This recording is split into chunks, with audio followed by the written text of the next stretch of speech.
Hello student, welcome to के to class में आपका स्वागत है। आज हम लोग बात करेंगे क्लास 10 का एक्सरसाइज 1.1 जो कि क्वेश्चन है हमारा पहला नंबर क्वेश्चन। वो बोल निम्नलिखित संख्याओं का एचसीएफ ज्ञात करने के लिए यूक्लिड विभाजन एल्गोरिथम का प्रयोग करें। इसमें 3 क्वेश्चन है, तीनों का तीनों क्वेश्चन अपने आप में बहुत इंपॉर्टेंट है। पहला क्वेश्चन है 135 और 225। सेकेंड नंबर क्वेश्चन है 196 और 38220 यानी 38220 का मौसा निकालना है। क्वेश्चन नंबर थर्ड है मेरा 867 और 255। इसका हम लोग मौसा निकालेंगे। मौसा निकालने के लिए सबसे पहले हम लोग बेसिक जानेंगे मौसा का कि मौसा क्या है। इस क्वेश्चन को 2 मिनट बाद बनाएंगे। पहले हम लोग इसका बेसिक जान जाते हैं, यानी भाग दे करके विभाजन एल्गोरिथम से हम लोग किसी भी संख्या का मौसा कैसे निकालेंगे। मौसा निकालने के लिए हम लोग देखेंगे, सबसे पहले एक क्वेश्चन लेते हैं। क्वेश्चन है हमारा जैसे 20 और 3 आया। अच्छा, इसका हम लोग पहले भाग देंगे यानी डिवीजन देके देखेंगे और क्या निकालना है, इसका मौसा निकालना है। इस क्वेश्चन का हमको मौसा निकालना है। तो मौसा निकालने के लिए जो नंबर बड़ा होगा वो ए का वैल्यू होगा, ए 20 हो गया। और जो नंबर छोटा होगा वो बी का वैल्यू हो गया। तो बी बराबर कितना हो गया 3, यानी जो बड़ा नंबर होगा उसको हम लोग अंदर में लेंगे, यहाँ 20 लिए। उसके बाद जो नंबर छोटा होगा उसी से हम लोग भाग देंगे। तो 20 से 3 में भाग देंगे तो 3 छक्के 18 हो गया, यहाँ दिया 18। 10 में से 8 गया, 2 बचेगा, 1 1 कैंसिल। अच्छा, ये हो गया हमको भाग हुआ। हम लोग को क्या निकालना, मौसा निकालना। तो मौसा निकालने के लिए जब तक 0 नहीं आएगा, शेष अगर मेरा 0 नहीं आएगा तो हम काटते रहेंगे। जब तक 0 नहीं आएगा शेष, हम इसको काटते रहेंगे। अच्छा, इसको काटने के लिए हम लोग क्या करेंगे, 3 यहाँ लिखेंगे यहाँ। अब क्या होगा, 2 का पारा कितनी दफे पढ़ेंगे, 3 आएगा। तो 3 तो आता नहीं है 2 के पारे में। तो अब हम लोग क्या करेंगे, 2 का पारा 1 दफ़ा पढ़ेंगे तो 2 एकान 2 हो गया। अच्छा, अब माइनस करो, 3 में से 2 गया तो 1 बचेगा। अब क्या करना हम लोग को, अब इसको घेरना है, अब इसको उतारना है। तो ये क्या होगा, अब 1 का पारा कितनी दफे पढ़ेंगे, 2 आएगा। तो 1 का टेबल जो है 2 टाइम्स पढ़ेंगे तो 2 हो जाएगा, 2 एकान 2, 2 2 कैंसिल हो गया, यानी यहाँ मेरा शेष क्या हो गया 0। यही हो गया इसका मौसा। 50 को भागा देना है, 50 और 40 और 4। क्वेश्चन नंबर सेकेंड देखते हैं, इसका भी मौसा निकालेंगे।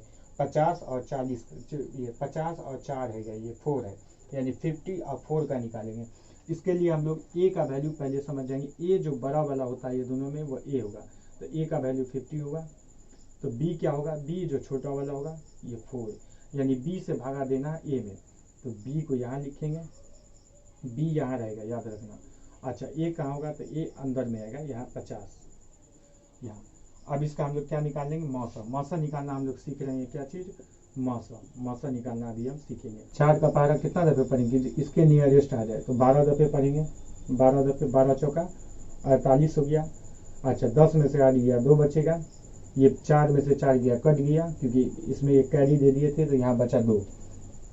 अब हम लोग इसी को घेरेंगे, यहाँ जो शेष बचेगा उसी को घेर करके ये वाला उतारेंगे, ये वाला यानी ये बी का वैल्यू उतारेंगे, पहला वाला बी।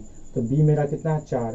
अब 4 से काटो इसको, यानी 2 का टेबल 2 दफे पढ़ेंगे तो 4 आएगा, 4 और 4 कट गया, कैंसिल, यानी यहाँ मेरा क्या आ गया, शेष 0 आ गया। तो 0 आ गया, यही हो गया आंसर। मौसा यहीं पे रुक जाएगा। जहाँ मेरा बैलेंस 0 आ रहा है वहाँ पे मौसा मेरा कंप्लीट हो जाता है, यहाँ मौसा हो गया। फिर ये लेते हैं, जैसे हम लोग 10 और 20 लेते हैं, 20 नहीं लेते, 28 लेते हैं। 10 और 28 लिए तो हम लोग क्या करेंगे, ए का मान मेरा 28 हो गया, बी का मान 10 हो गया। मौसा निकालना, तो मौसा निकालने के लिए बड़े वाले को अंदर में करेंगे, छोटे वाले को बाहर में करेंगे। कितना हो गया, 10 दूना 20 हुआ, 8 के 8 होगा, 2 2 कैंसिल हो गया। अब इसी को घेर करके ये वाला उतारेंगे, इसको घेरें, 8 एकम 8 हुआ, तो 10 में से 8 गया, 2 बचेगा। अब इसी को घेरेंगे, ये वाला 8 उतारेंगे, 2 चौका 8 हो गया, ये कैंसिल हो गया, मतलब 0 आ गया मेरा शेष 0 आया। मौसा यहीं पे कंप्लीट।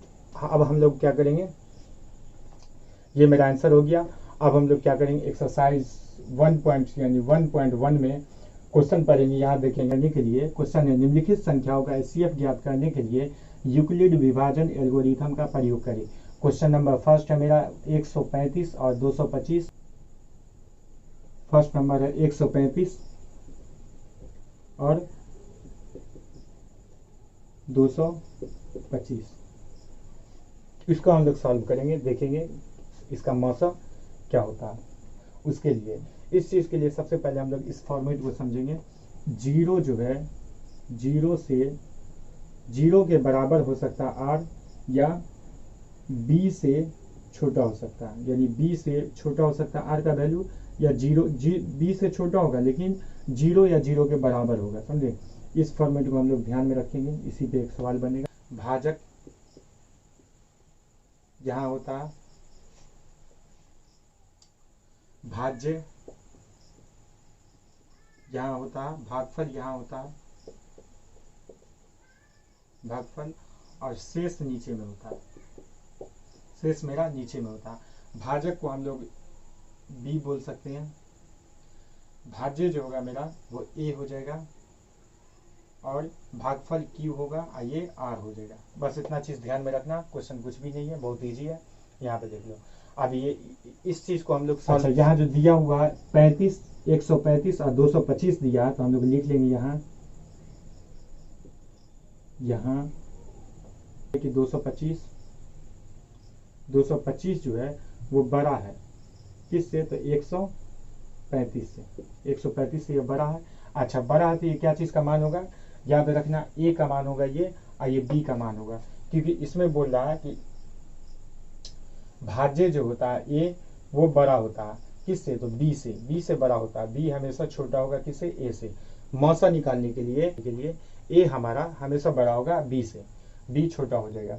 अच्छा, तो ए अभी पता चल गया। इसी में हम लोग पता कर लेंगे ए कौन है, बी कौन है। जो बड़ा हुआ वो ए का वैल्यू, जो छोटा हुआ वो बी का वैल्यू। हम लोग इसको सॉल्व करेंगे, इसी चीज को सॉल्व करेंगे। यूक्लिड विभाजन बोल रहा है कि यूक्लिड विभाजन एल्गोरिथम का प्रयोग करके इसे सॉल्व करें। तो हम लोग लेंगे यूक्लिड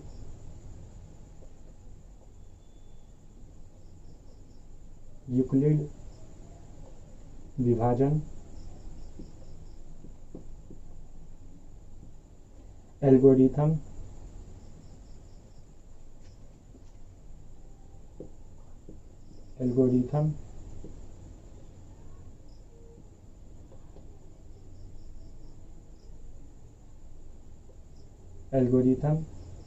के प्रयोग से हम लोग हेल्प किससे लेंगे, यानी सब किस चीज की सहायता से सॉल्व करेंगे? तो यूक्लिड विभाजन एल्गोरिथम के प्रयोग से। ये होता क्या है? तो हम लोग पढ़े थे कल, इसका कॉन्सेप्ट पढ़ाए थे। ए बराबर बी क्यू प्लस आर होता है, समझ गए? अच्छा, ए जो होगा, जो सबसे बड़ा होगा उसमें यहाँ होगा ए का वैल्यू। तो इसमें सबसे बड़ा कौन है? 225, तो 225 यहाँ होगा। अच्छा, बी क्यू और आर कहाँ से लाएंगे हम लोग? यहाँ ए होता है, यहाँ क्यू होता है, और यहाँ आर होता है। तो बी का वैल्यू पूछ रहा है, तो बी कितना होगा मेरा? 135 लिखेंगे। 135 गुने क्यू बोल रहा, तो क्यू का वैल्यू कितना है? यहाँ 1 है। अब प्लस आर बोल रहा, तो आर का वैल्यू यहाँ होगा, यहाँ जो बचा 90, तो यहाँ हम लोग लिखेंगे 90। हो गया। पहला चरण में हमको जीरो नहीं आया, ये हमको जीरो आना चाहिए। बैलेंस तो जीरो आया नहीं। और जब तक बैलेंस जीरो नहीं आएगा हम लोग जीरो यानी ये डिवीजन चालू रखेंगे। तो फर्स्ट स्टेप में हम लोग को नहीं आया, अब इसको इरेज करो। सेकेंड टाइम हम लोग भाग देंगे। अच्छा, फिर अब चरण सेकेंड में हम लोग क्या लेंगे? चरण 2 में देखेंगे हम लोग क्या लेंगे। चरण 2 में इसमें देखो सबसे बड़ा नंबर कौन है? वही हो जाएगा ए का वैल्यू, क्योंकि ए जो है बी से हमेशा बड़ा होगा। ए जो है बी से हमेशा बड़ा होगा, तो इसमें तो हमको ए ढूंढना है। इसमें सबसे बड़ा कौन है? तो इसमें सबसे बड़ा 135 है, तो 135 को लेंगे बराबर। अब क्या करना है? 135 से हम लोग 135 में हम लोग भागा देंगे। किससे देते हैं? बी से, यानी बी से भागा देंगे। तो बी तो मेरा यहाँ होगा। क्यों होगा? क्योंकि ए से छोटा होता है बी, और ये तो आर का वैल्यू है, समझे? ये आर का वैल्यू है। ये आर का जो वैल्यू होता है ये तो जीरो के बराबर होगा और बी से छोटा होगा। यहाँ हम लोग पढ़ाए थे कि आर का जो वैल्यू होगा वो जीरो या जीरो के बराबर होगा, लेकिन बी से छोटा होगा। तो ये तो आर का वैल्यू हो गया, क्योंकि बी से छोटा है। तो बी इसमें कौन होगा? इसमें जो सबसे बड़ा होगा वो ए का वैल्यू, और ए से जो छोटा होगा वो बी का वैल्यू हो गया। अब इसको काटेंगे, तो इसको भी 19 1 90 लेंगे। 5 में से 0 गया, 5 बचा। अब यहाँ हो गया 13 में से 9 गया, 4 बचा, 45 आया। तो हम लोग यहाँ क्या क्या लिखेंगे, हमको फिर लिखना है बी क्यू प्लस आर। अच्छा बी कहाँ है, तो बी यहाँ होता है, हम लोग बताएंगे, यानी 90 हो गया बी, लिखे 90 इंटू क्यू कहाँ है, तो क्यू तो ये होता है भागफल, तो क्यू हो गया 1 प्लस आर बोल रहा, आर का वैल्यू कितना है हमको 45 लिखेंगे, हो गया। सेकेंड चरण में भी हमको जो है जीरो, ये बैलेंस जीरो नहीं आया, तो आगे स्टेप देखेंगे, चरण नंबर 3 में आएंगे, चरण 03, जिसको स्टेप लिखना है स्टेप करके लिखें। अब इसमें सबसे बड़ा कौन है, वही हो गया ए का वैल्यू, तो 90 जो है वो सबसे बड़ा, 90 सबसे बड़ा हो गया। अब इसमें भागा किससे देंगे, तो इससे भागा देंगे, क्योंकि 90 से जस्ट छोटा कौन है, ये है, ये तो आर है, आर का वैल्यू 0 या 0 के बराबर होगा, यानी 0 या 0 से ऊपर होगा, बी से छोटा होता है, आर का वैल्यू 0 के बराबर होगा लेकिन बी से छोटा होगा, तो बी से छोटा है ये, तो ये तो आर का वैल्यू हमको ए और बी चाहिए डिवीजन के लिए, तो ए तो इसमें सबसे बड़ा होगा, तब यहाँ ए क्या होगा मेरा 90, और जो ए होता है वो अंदर में होगा, अब बी क्या होगा, तो 45 बी है, अब बी से भागा दो, 45 गुना 90 कट गया, यानी चरण सेकेंड में हम लोग को ये पूरा कट गया 90। तो क्या सब लिए थे हम लोग, 45 गुने 2 लिए प्लस 45 गुने 2, ये बी और क्यू लिए, और प्लस क्या हो गया, बैलेंस मेरा क्या आया 0, यानी शेष आ गया हमको 0, काटो नहीं या 0 देते नहीं तो कंफ्यूजन हो जाएगा, 0 हो गया ये। अब मेरा यहाँ पे हो गया आंसर कंप्लीट, एक स्टेप बस लिखना और सारे आंसर में वही चीज लिखना बार बार, समझे, वो लिख लेते हैं।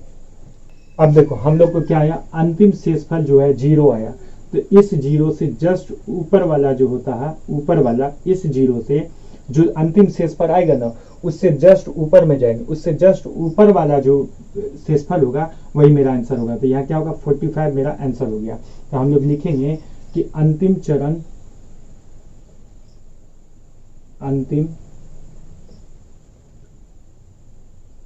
अंतिम शेष लिख दो, अंतिम शेष 0 है, 0 है, इसलिए भाजक 45 होगा, इसलिए भाजक 45 है, भाजक बराबर 45। अब हम लोग को एचसीएफ निकालना था किसका, तो 135 और 225 का, हम देते 135 लिखेंगे, 135 और फिर लिखेंगे अतः एचसीएफ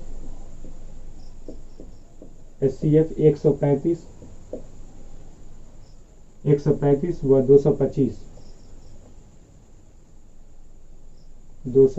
का एचसीएफ कितना आया 45, ये हो गया आपका आंसर, लिख लो।